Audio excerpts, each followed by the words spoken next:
Perfect ba si Quindura? Subukan natin ang perfect face ratio sa kanya. Subukan na natin guys yung perfect face ratio sa kanya. Ayan. So again guys, disclaimer lang, itong perfect face ratio is hindi po magiging basis kung gaano kaganda ang isang tao. So ito-try lang po natin yung face ni Quindura kung gaano siya ka-proportion. So next, itong kilay, ipantay din natin siya. Ayan. Then itong sa kabila.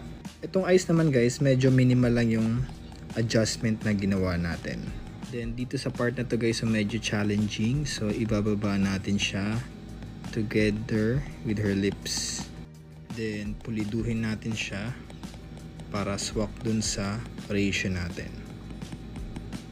Ayan. So we're almost done guys. Mag-add lang tayo ng onting contour. And then dito. So we're finally done guys. So ito yung naging result ng edit natin.